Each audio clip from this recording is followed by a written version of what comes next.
시편 119편 145절부터 152절까지입니다. 여호와여, 내가 전심으로 부르짖었사오니 내게 응답하소서. 내가 주의 율례를 지키리이다. 내가 주께 부르짖었사오니 나를 구원하소서. 내가 주의 증거를 지키리이다. 내가 새벽 전에 부르짖으며 주의 말씀을 바라싸우며 주의 말씀을 묵상하려고 내 눈이 야경이 깊기 전에 깨었나이다. 주의 인자심을 따라 내 소리를 들으소서. 여호와여, 내 주의 규례를 따라 나를 살리소서. 악을 좇는 자가 가까이 왔사오니 저희는 주의 법에서 머니이다. 여호와여, 주께서 가까이 계시오니 주의 모든 계명은 진리니이다. 내가 전부터 주의 계명을 군구하므로 주께서 영원히 세우신 것인 줄을 알았나이다. 오늘 살필 이 19째 여는 이 코프라고 하는 알파벳으로 여덟 행이 시작됩니다. 이 알파벳은 발음상 우리나라 말 키읔과 비슷한데요.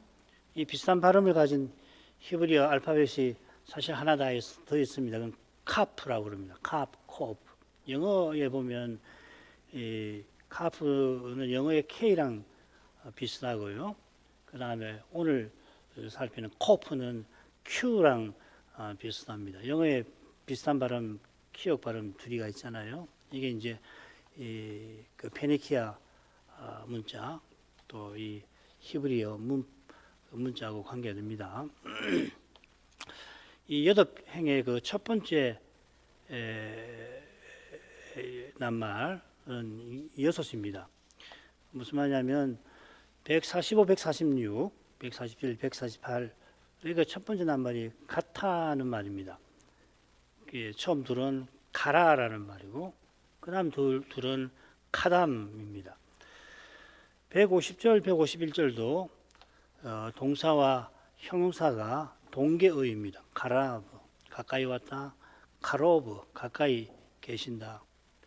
마지막 첫 번째 낱말, 마지막 행 152절의 첫 번째 낱말도 이 셋째, 넷째 카담과 동계어입니다. 그 케뎀입니다. 하나가 남죠. 5절의 첫 번째 낱말이 콜입니다. 내 소리할 때 소리하고 그 다음에 부르짖는다. 낱말은 동계어는 아니지만 사실은 같으죠, 그죠? 그러니까 이걸 뭐 그래프로 그리면 훨씬 더 선명할 텐데 참 이 줄거리가 예사롭지 않습니다. 오늘을 알면은 외우는데 큰 도움이 됩니다. 이 11번째 연도 역시 고난과 원수의 주제를 다룹니다. 처음 두 행 똑같이 부르짖습니다. 그리고 46절에 146절에는 구원하소서. 이 이제 고난의 현실에 죽음의 고난의 현실에 처해 있고 그런 현실에서 구원해 달라고 하나님께 부르짖는 것이죠. 아울러 150절에 가보시면은 악을 좇는 그 시인의 원수가 등장을 하죠. 그리고 149절은 시인이 나를 살리소서. 그래서 원수의 위협에서 건져주실 것을 구합니다. 그래서 이 처음 두 절하고 149, 150절이 서로 이 짝을 이루어서 그래 이 9번째, 11번째 여는 네 단락으로 그렇게 줄거리를 볼 수 있습니다. 처음 둘은 이 고난의 주제라고 그랬죠. 여호와께 부르짖으며 구원을 바라고 주의 증거를 지키고자 하는 겁니다. 그 다음 두 절은 시인이 특별히 이 새벽에 혹은 저녁에 기도하며 말씀을 바라고 묵상하는 모습이 나오고요. 그 다음 두 절은 처음 두 절하고 짝을 이루어서 이 원수의 주제, 원수에게서 건져주시기를 구하는데 주의 인자심과 주의 규례를 따라서 주의 인자심과 성실함을 따라서 구원을 원수에게서 건져주시기를 구하는 겁니다. 마지막 두 절은 주께서 가까우시다고 고백하며 주의 계명과 증거를 궁구하고 궁구하는 그런 모습입니다. 말씀드린 대로 고난과 원수의 주제가 번갈아서 나오죠. 마찬가지로 원수의 공격과 고난의 형편에서 그런 현실에서 힘써 말씀을 묵상하고 공부하는 태도도 번갈아서 나옵니다. 그리고 둘째, 넷째 단락은 시간의 표현들이 나오죠. 주로 전에 이렇게 되어 있습니다. 이 번갈아 나오는 걸 이거 뭐 교대적 순서라고 하는데 우리가 익숙한 그 교사적 순서와 더불어 실은 성경에 자주 등장하는 문학적 방식입니다. 참고하시기를 바랍니다. 첫째 단락으로 가죠. 여호와여 내가 전심으로 부르짖었사오니 내게 응답하소서. 내가 주의 율례를 지키리이다. 내가 주께 부르짖었사오니 나를 구원하소서. 나는 내가 주의 증거를 지키리이다. 이 내가 부르짖었나이다 하고 똑같이 시작이 되고 그리고서 각각 이어지는 표현들도 평행하지요. 내가 부르짖었사오니 내게 응답하소서. 율례를 내가 지키겠습니다. 내가 부르짖었사오니 나를 구원하소서. 주의 증거를 내가 지키리이다. 이렇게 되었습니다. 똑같이 지키리이다 하고 새겼는데 이 부르짖나이다와 달리 낱말은 서로 달라요. 부르짖나이는 똑같이 가라인데 지키리이다는 하나는 샤마르고 하나는 나짜르입니다. 응답하소서와 구원하소서는 다른 낱말이지만 비슷한 내용을 담고 있죠, 그죠? 이 성문학적인 이 묘미이면서 또 내용이 풍부하게 담겨 있습니다. 문학적으로도 아름다운데 시인의 기도하는 삶의 신령한 아름다움이 배어 있습니다. 이 신령한 아름다움을 보는 눈이 믿음의 눈이고 그 볼 수 있는 빛이 말씀에서 비치는 거죠, 그죠? 사람의 눈에는 부르짖는 시인의 모습이 비참하고 그의 처지는 끔찍합니다. 이 시편에 부르짖는다고 새긴 이 낱말 카라라는 말이 50번이 넘게 나오는데 그중에 3분의 2 이상이 고난 중에 부르짖는 모습을 표시합니다. 영어에는 cry 이렇게 번역을 해놨죠. 이 부른다는 말이거든요. call이라는 말이거든요. 나머지 3분의 1 채 안 되는 분량들을 보면 뭐 다양하게 씁니다. 까마귀가 우는 거, 바다가 파도 치는 거, 인생이 하나님께 기도하는 거, 혹은 또 하나님께서 인생이나 사물을 부르시는 이름을 부르는 그런데 다양하게 사용됩니다. 기도만 아니라 다른 활동도 이 낱말이 표시하는 그 점에 비춰보면은 이 고난 중에 부르짖는 이러한 용례가 대단히 비중이 높다 이 말이죠, 그죠? 이러한 통계는 시편의 주제가 무엇인지를 잘 보여줄 뿐 아니라 지금 이곳에서 신자의 삶이 어떠한지도 넌지시 가리키는 겁니다. 우리가 시편 119편에서 무려 18번이나 이미 살핀 것처럼 시인은 사람 보기에 억울하고 가련하고 슬프고 괴로운 처지에 놓여 있습니다. 그러나 믿음의 눈에 시인의 기도는 신비하고 아름답고 강합니다. 믿음의 눈이 주님의 눈에 감히 견줄 수 없긴 하지만은 성신의 가마 아래 말씀의 빛을 보는 만큼 우리가 주님의 생각을 이 시인의 노래도 개인의 말이 아니잖아요. 말씀이지 않습니까? 조금이나 이 시인의 기도를 통해서 드러나는 주님의 생각을 조금이나마 헤아릴 수가 있겠죠. 시인이 부르짖을 만큼 현실은 비참합니다만은 전심으로 주를 향하는 시인의 심정은 실로 아름다운 것입니다. 그의 현실이 비참한 것은 인생의 죄와 그 악한 결과 때문이죠. 그런 현실 가운데서 시인은 하나님을 가까이 합니다. 하나님께서 인생을 지으신 뜻이 이루어져 갑니다. 시인이 기도하는 까닭에 세상이 무너지지 않게 하시는 겁니다. 오늘도 그렇습니다. 이 세상이 들으면 참 독단도 그런 독단이었구나.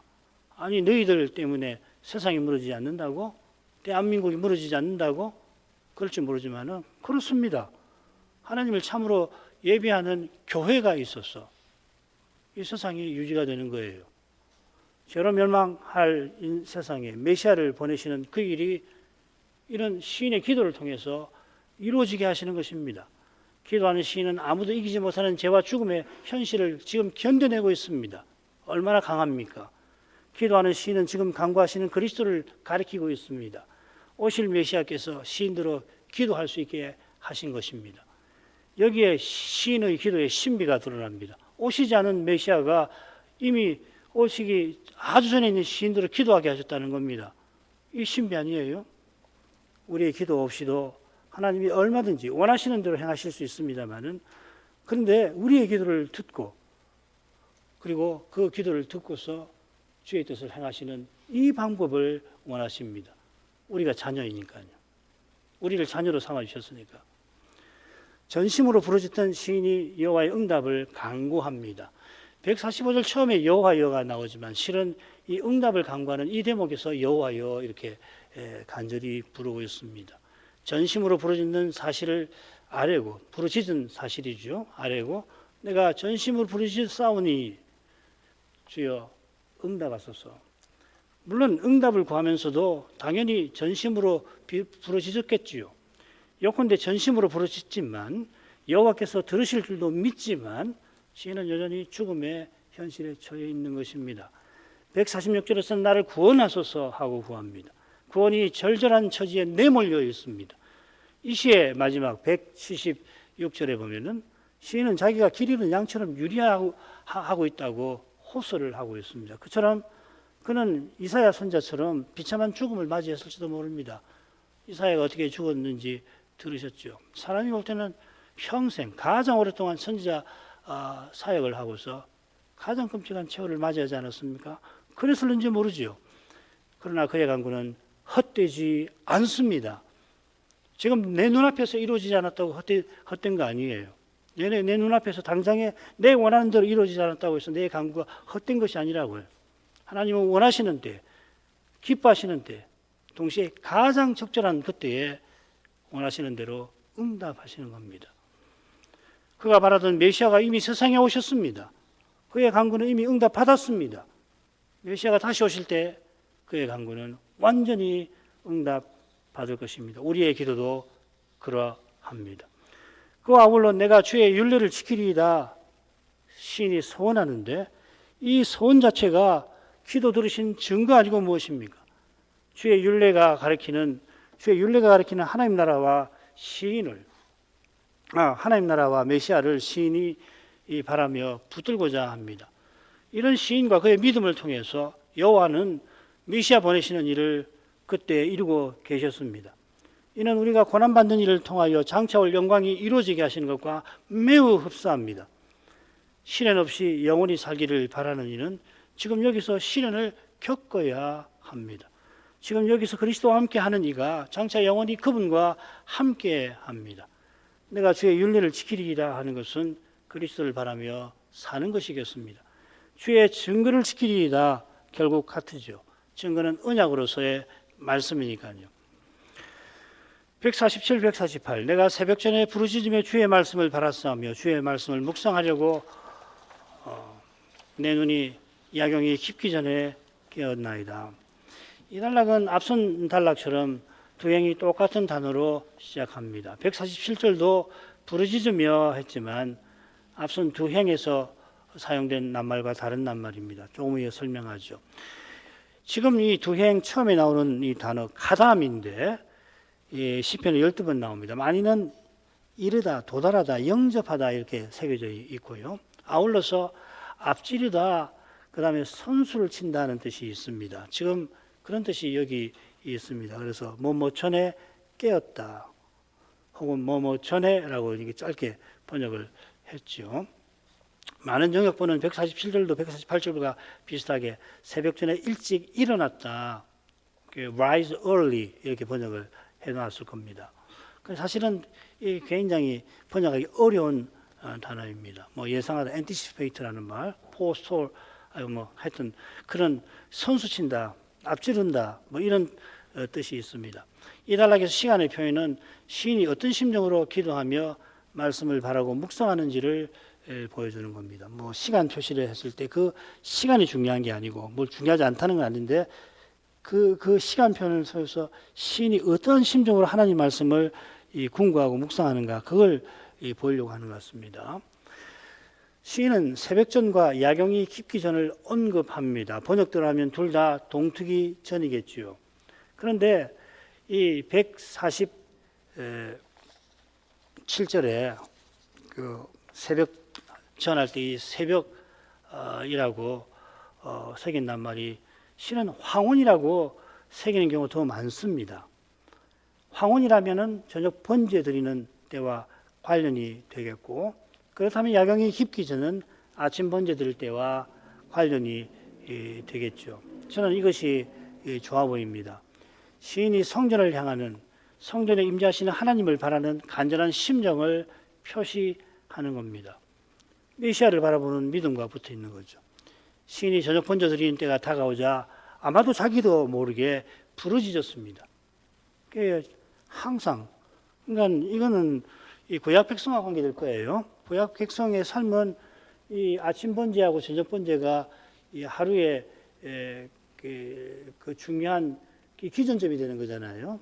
항상 이 시간을 바라면서 살아가는 거거든요. 날이 새면 번제 드리는 그때로. 그리고 해질녘에 일상을 살다가 그다음에 해질녘에 저녁 번제 올 때를 기다리고, 그리고 하루를 마감하고, 그때는 전기가 없으니까 일찍 잠자리에 들고 새벽에 일찍 깨었다가 이렇게 해요. 그게 이제 신자가 메시아를 바라는 그런 심정이겠죠. 그러니까 자기도 모르게 부르짖었던 것 같아요. 이 표현은 앞선 단락에 나오는 카라와 다른 낱말입니다. 샤바인데 뜻은 같아요. 정확히 말하면 구원을 바라며 부르짖는다, 도움을 바라고 부르짖는다. Cry for help, cry for salvation, 뭐 이런 뜻입니다. 그러니까 이런 뜻은 145, 146절 요약이죠, 그죠? 145, 146절에서 말한 내용을 이 한 낱말에 담아냅니다. 이 샤바라는 낱말이 8번 더 나오는데 똑같습니다. 고난의 현실에서 구원을 바라며 부르짖는 그런 태도로 부르짖는, 기도하는 모습에 쓰입니다. 번제 드릴 때만 기도하는 게 아니라 늘 기도하지만 성전 제사가 드리는 때가 다가오자 시인의 마음이 자연히 간절해졌다 하는 말이었죠. 주의 도우심을 구할 때 주의 말씀을 바랐습니다. 말씀을 바란다는 것이 무엇일까? 148절에 묵상하는 태도와 견조 살필만 합니다. 말씀을 바란다는 것은 주께서 말씀을 통해서 말씀해 주시기를 기다리는 것 같아요. 주의 도우심이 절실한 그 처지에서 주께서 말씀하시는 거기서 시인이 참된 도움을 얻고자 하는 겁니다. 사람이 스스로는 육의 몸에 썩고 부끄럽고 약한 데서 사람은 당장 벗어나려고 하는 거죠. 간구하면서 당장 응답해 주시기를 바라는 마음이 있습니다만은 거기서 벗어나는 길은 오실 메시아와 하나님 나라에 있는 거예요. 그리스도가 오시는 날, 다시 오시는 날 부활의 몸을 입는 데 있습니다. 그날까지 시인은 주의 말씀만이 참된 도움과 해답인 것을 잘 압니다. 마음 같아서는 당장 원수들에게서 건진받기를 원하지만 그걸 구하는 것이 아니라 주의 말씀으로 도우심과 해답을 주시기를 바라는 겁니다. 그런 인식이 주의 말씀은 내 발의 등이라 하는 고백에도 잘 드러나겠지요. 말씀을 좇는 길이 고난의 길이지만 그 길이 영원한 생명과 구원에 이르는 길입니다. 당장에는 원수들이 원하는 대로 뭐든지 이루는 것 같이 보입니다. 하고 싶은 대로 다 하는 거예요. 그러나 말씀에 비친 그런 형통은 멸망으로 질주하는 것임을 우리에게 분명히 보여줍니다. 저녁 번제 시간이 다가와서 간절히 기도하던 시인은 내 눈이 야경이 깊기 전에 깨었나이다 합니다. 이 야경이라는 말은 밤 시간을 나눈 단위죠. 사사기에 보면 이경이라고 하는 표현이 나옵니다. 이 야경이라고 새긴 아슈무라라는 말에 이라고 하는 두 번째라는 말입니다. 밤 시간을 셋으로 나눠 가지고서 1경은 6시부터 지금 6시부터 10시, 2경은 10시부터 다음 날 2시, 3경은 2시부터 6시 이 셋으로 나누었습니다. 그러니까 시인은 3경이 다 지나기 전에 눈이 떠진 거죠. 아마 저녁 번제 시간에 주의 도우심을 구하며 간절히 말씀을 기다리던 시인이 말씀을 그러니까 번제 시간에 기도했겠죠. 번제 시간 되기 전에도 부르짖었고 번제 시간에 당연히 기도하고 그러면서 말씀을 기다렸는데 그 이후로 잠들 때까지 계속해서 말씀을 바라다가 어느 순간 잠이 들었던 모양입니다. 자면서도 말씀에 관해서 계속 생각을 했던 거예요. 그러다가 자기도 모르게 삼경이 끝나기도 전에 눈이 떠진 거란 말이죠. 말씀을 계속 생각하다 보면 잠결에도 말씀을 생각하는 거거든요. 뭘까 분명히 잠을 들었는데 꿈인지 비몽인지 사몽인지 이 말씀을 생각을 하게 된단 말이죠. 그런 상황이 아닌가 그렇게 짐작을 해봅니다. 눈을 뜨자마자 시인은 아침 번제 시간을 기다리면서 주의 말씀을 묵상하려 했던 것 같습니다. 방백들이 회방하는 그 처참한 자리에서도 죽음의 고통을 견디며 시인은 말씀을 묵상했다 하였습니다. 그런 간절한 심정으로 잠을 설쳐가며 말씀에서 눈앞의 현실을 살피고 거룩한 사명을 이룰 해답을 찾았던 것입니다. 이런 시인에게 성신께서 말씀의 거룩한 빛을 틀림없이 비춰주셨을 겁니다. 특별히 2절에서 말씀은 약속으로서의 말씀, 임라입니다. 주께서 틀림없이 약속하신 대로 이루어 주실 것을 시인이 바랐던 겁니다. 이러한 심령과 태도는 이 두려운 시대를 살아가는 우리에게 모범이 될 것입니다. 세 번째죠. 주의 인자하심을 따라 내 소리를 들으소서. 여호와여 주의 규례를 따라 나를 살리소서. 악을 좇는 자가 가까이 왔사오니 저희는 주의 법에서 머니이다. 말씀드린 대로 원수의 주제를 다루면서 고난의 주제도 함께 나옵니다. 살리소서, 악을 좇는 자, 이 주제와 붙어 있죠. 149절을 한번 보십시오. 참 아름다운 이런 원문으로 보면 이런 방식이 표현법이 참 많거든요. 원문의 순서대로 배열해 볼게요. 내 소리를 들으소서. 주의 인자심을 따라 여호와여 주의 규례를 따라 나를 살리소서. 그러면 한가운데 여호와여 하고 시인이 간절히 부르는데 간절히 하나님을 부르는 심정이 앞뒤로 나오는 시인의 두 간구에 배어 있겠죠, 그죠? 여호와여 번역을 잘했죠, 그죠? 번역을 했는데 내 소리를 들으소서 문장이 끝나고 여호와여 주의 규를 따라 살리소서 이렇게 하면 이 여호와여는 뒤에 간구에 붙지 않습니까? 번역도로 하면 어문으로 하면 앞뒤로 다 걸리게 돼 있단 말이죠. 이게 참 히브리 표현법에 아주 절묘한 겁니다. 아주 짧은 표현을 가지고서 굉장한 효과를 거두는 거잖아요. 그러니까 여호와여 할 때에 내 소리를 들으소서 주의 인자심을 따라 할 때도 여호와여 하면서 당연히 구하겠죠. 그걸 표현한 겁니다. 이렇게 문학적으로.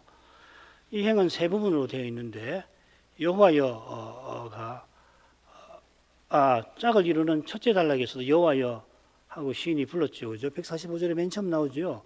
이 145절은 세 부분으로 되어 있는데 가운데 부분에 이 여호와여가 나온다고 말씀드렸죠. 그죠? 마찬가지입니다. 여호와여하고 이 시에서 22번이나 부르는데 지금 19번째 연에서는 3번이나 그래야 합니다. 3번이나 여호와여 부를 만큼 시인의 심정은 절절하다고 볼 수 있죠. 그죠? 그 어떤 데는 없어요. 어떤 연에는 여호와여가 나오지 않습니다. 22번이니까 연마다 한 번씩 나오는 꼴인데 3번 나오는 경우도 있고 2번 나오는 경우도 여러 대 있거든요. 없는 경우도 있는데 여기서는 3번이나 여호와여 했으니까 당연히 참 절절한 심정으로 이 부분을 썼겠다 짐작할 수 있겠죠. 시인은 내 소리를 들으소서 하고 간곡히 구합니다. 여호와께서 들으실 줄 믿어도 눈앞의 현실이 말씀과 어긋나게 보이면은 사실 어긋나는 거 아닌데 사람의 눈에는 그렇게 보이는데 때로는 매우 어긋나 보이면은 그러면 하나님이 귀를 닫으신 것처럼 느껴지기도 할 만큼 다급한 겁니다. 짝을 이루는 첫째 단락에서 응답하소서 구원하소서 한 데서 얼마나 괴로운 심정인가를 우리가 엿볼 수 있죠.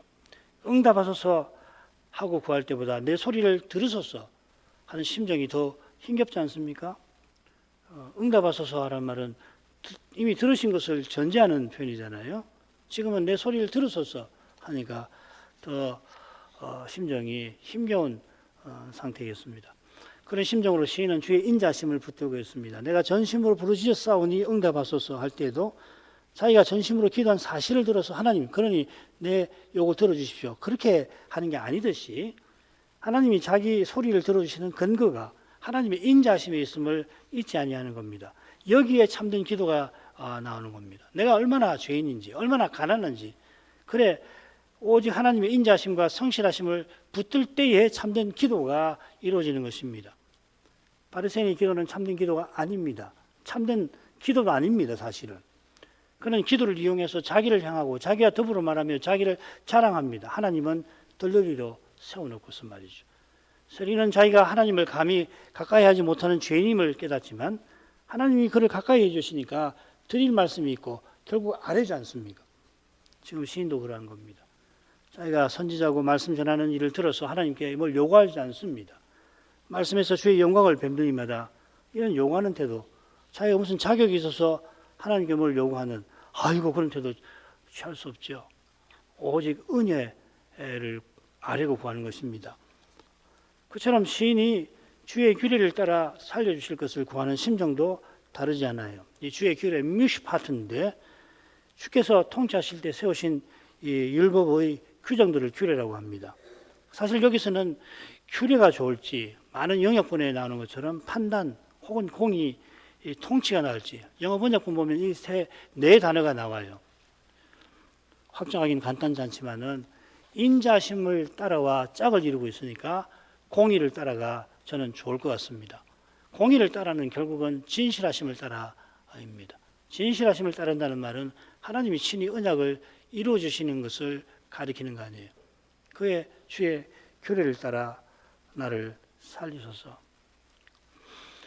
여호와께서 신실히 언약을 이루어 주셔서 자기를 죽음의 고난에서 건져주시기를 바라는 겁니다. 그저 목숨 건지고자 함이 아닙니다.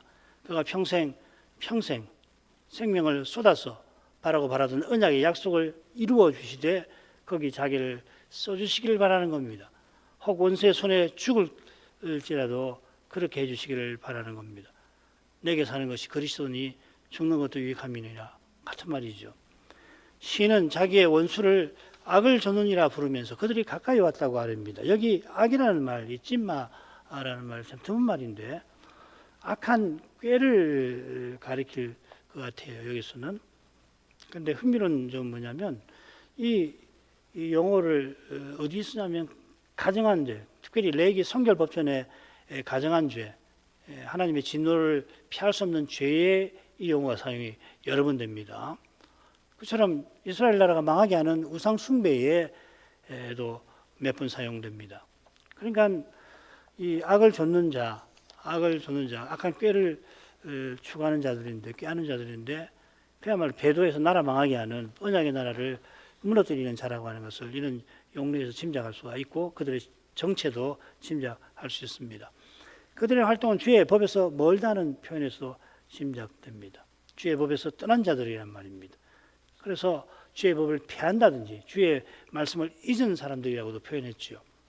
언약의 나라에서 세상 나라와 자기 영광을 추구합니다. 그 방법은 항상 같습니다. 악한 꾀와 강한 권력입니다. 시편에 나오는 악인들이 쓰는 두 가지 방도 꾀와 힘입니다. 거짓과 강포지요. 이는 하나님의 진실과 인애와 정면 대립하는 겁니다. 세상 통치자도 그러면은 하나님 앞에 악한 법인데 언약 백성이 언약의 나라에서 그리하면 하나님 앞에서 가정한 것입니다.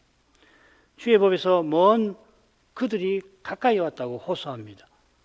가까이 오는 주의 법을 가르치는 이 시인에게 가까이 온 목적은 분명하죠. 없애버려서 말씀이 들리지 않게 하려는 거고 이미 그들은 주를 경외하는 자들이 시인에게서 멀리하도록 시인을 가까이 하지 못하도록 만든 상태 아닙니까? 그런데 이제 시인을 죽이려고 하는 겁니다. 이 가까이 왔다는 표현을 가지고 그런 내용을 담은 구절이 있습니다. 시편 27절 2절 내 살을 먹으려고 내게로 왔다가 같은 이미지죠. 마지막으로 하겠습니다. 여호와여 주께서 가까이 계시오니 주의 모든 계명은 진리니이다. 내가 전부터 주의 증거를 궁구함으로 주께서 영원히 세우신 줄을 알았나이다. 악을 좇는 원수들이 시인을 해치려고 가까이 왔습니다마는 시인은 주께서 가까이 계신다 고백합니다. 사람의 눈에는 원수들이 시인을 곧 죽일 듯 합니다마는 믿음의 눈은 하나님이 그런 현실에 가까이 계심을 이미 와 계심을 봅니다. 엘리사의 사환이 아람 군대가 성을 빙 둘러싼 것을 보고 공포에 질리지만은 엘리사는 불말과 불병거가 그 성 뒤편에 있는 산에 가득한 것을 봅니다. 엘리사 선지자가 얼마나 비범한지 우리 같은 평범한 신자는 상상조차 힘듭니다만은 같은 선지자인 이 시인이 엘리사처럼 불병거를 보지는 않아도 주께서 가까이 계심을 믿고 고백합니다.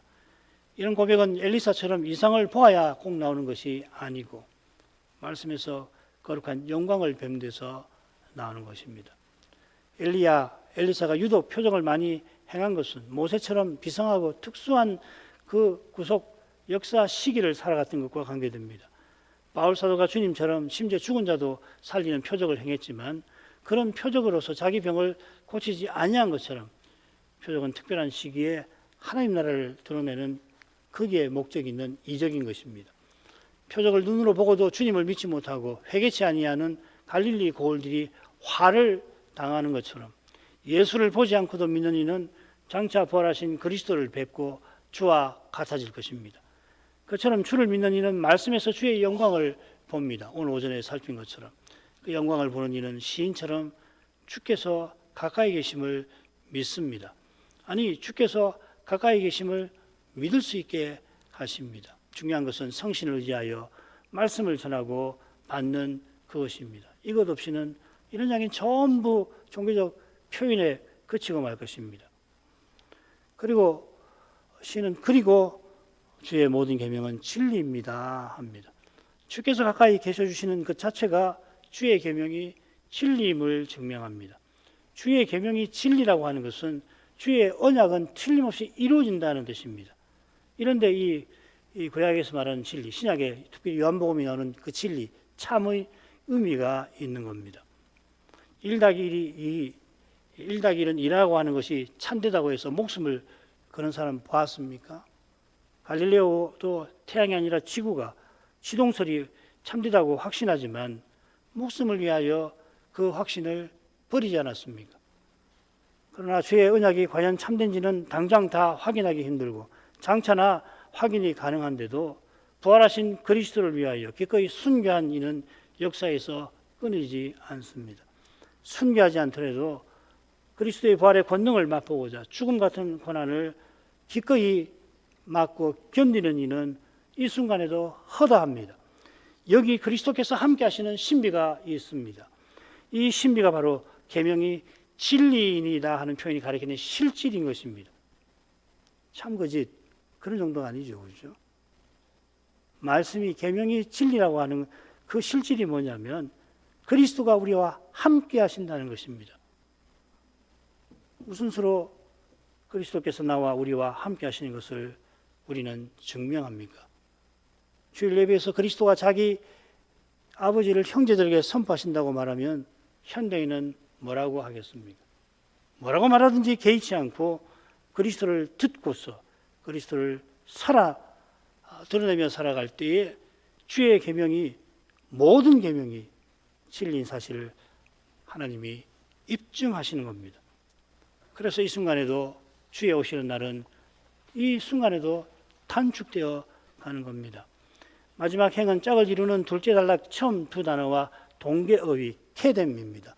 이 전부터라고 새겨져 있는데 시편에 이 낱말 다 찾아보면은 10번이 11번인가 나오는데 10번이 다 옛날이라고 되어 있습니다. 심지어 태고라고도 되어 있습니다. 그냥 옛날이 아니고요. 태고죠. 창세 때. 시인이 말하는 전부터 언제인지 정확히 모릅니다만은 그가 말씀을 깨닫기 시작한 때부터를 가리키는 듯합니다. 시인은 오래전부터 주의 증거를 궁구하고서 그 증거가 주께서 영원히 세우신 것임을 알았습니다. 이 멋진 표현인데 영원히 세웠다는 말이 뭘까요? 언약을 세우셨다. 증거를 세우셨다. 그런데 영원히 시인이 주의 증거를 깨닫고 또 깨달았을 텐데 깨달은 것은 주께서 언약을 세우셨다는 사실이었습니다. 이게 언약의 핵심 교훈 중 하나입니다. 언약을 흔히 계약이라고도 표현합니다. 계약의 쌍방 관계가 언약에 물론 있죠.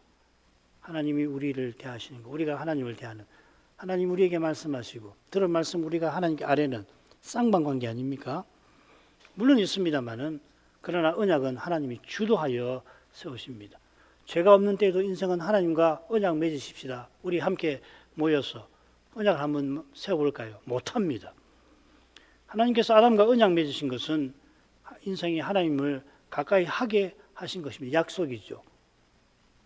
인생이 뭐라고, 인생이 돌보다 나은 점이 없진 않지만은 인생이 돌이나 짐승보다 나은 점이 있다고 해서 그것으로 하나님 가까이 할 수 있습니까? 하나님 그렇게 호락호락 하신 분 아니지 않습니까? 언약을 친히 세워서 너 나를 가까이 해라. 아들인 성자가 성부를 가까이 하듯이 똑같진 않지만 그렇게 너희는 나를 가까이 하라. 이게 언약 아니에요. 영원하신 하나님이시니 영원히 하나님께 다가오게 하셨다 이 말이겠죠. 그게 언약을 영원히 세우셨다는 말이 그 말이겠죠. 하나님의 영원한 영광을 뵙느니만이 눈앞의 현실이 잠시라는 것을 압니다. 잠시입니다. 여기 눈앞에 오는 게 영원하지 않습니다. 눈앞의 현실만 아니라 그 현실에서 받는 고난도 잠시입니다. 우리의 잠시 받는 환난에 경한 것이 지극히 크고 영원한 영광에 중한 것을 우리에게 이루게 함이니 고난의 현실에서 겪는 고통과 슬픔과 괴로움은 때때로 영구할처럼 느껴집니다. 여기 고난의 아주 독특한 점이에요. 아무리 머릿속으로 곧 끝나겠지 그런 생각을 하더라도 고난을 겪는 동안에는 그렇지 않잖아요. 영원히 이어질 것처럼. 그럴 때 가장 고통스러운 것은 하나님께서 멀리 떠나신 것 같습니다. 설교시의 말씀대로 산다고 했는데 왜 이런 일이 들이닥치고 생각하면 할수록 급기야는 하나님 나를 멀리 하시는 거 아닌가. 심지어는 아예 나를 영영히 버리신 것도 같습니다. 내가 믿는다고 했는데 다 착각 아니었을까? 그러나 지금 이곳에서 겪는 환난은 아무리 길어도 잠시입니다. 이런 거 한번 생각해 보세요. 주의 영원한 영광을 뵙게 하실 때 사도처럼 당장 떠나서 주와 함께 있기를 바라게 하십니다. 이래야 이 세상 행복을 물리치고 갈 수 있지 않겠습니까? 사도처럼 택하라면 당장이라도 떠나서 주와 함께 있기를 바라는 이 심정 가지고서 뭔 수로 세상 행복을 이기시겠습니까? 뭔 수로 육신의 욕심을 떨칠 수가 있겠습니까? 그렇지 않습니까? 아닙니까? 꼭 이렇게 사시기를 바랍니다. 하나님 말씀을 들으시고 꼭 이렇게 사시기를 바랍니다. 기도하십시다. 거룩하신 아버지여, 오늘도 시편 119편 시인이 악을 좇는 자들이 자기를 해치려고 가까이 온 그때에 전심으로 여호와께 부르짖으며 주의 도우심과 구원을 구하면서 주께서 계시를 통하여 말씀해 주실 것을 바랐던 것을 살폈습니다. 시인을 통하여 믿음의 길을 걷는 것이 어떤 것인 것이며 그 길을 걷는 것이 사람 눈에는 실로 비참하고 가련하게 보이고 자신이 그렇게 느끼게 되지만 주께서 시인과 그의 행보를 얼마나 기이 보셨는지, 주께서 그가 바란 대로 메시아를 보내신 일에서 그는 그를 통해서 메시아 보내시는 일을 그 시대에 이루어 가신 데서 깨닫게 하십니다. 그리스도께서 다시 오시는 길도 시인처럼 믿음으로 고난받는 방식으로 이루어지게 하십니다. 그런데 그리스도는 그 고난에 함께 해주시고 그 고난이 한 개인의 고난이 지체의 고난이 몸 전체의 고난이 되게 하시는 방식으로 이루어지게 하십니다. 이 신비를 맛보게 해주시고 주께서 행하시는 이 귀한 일을 인하여 찬송하며 살게 해 주옵소서. 예수님 이름으로 기도합니다. 아멘.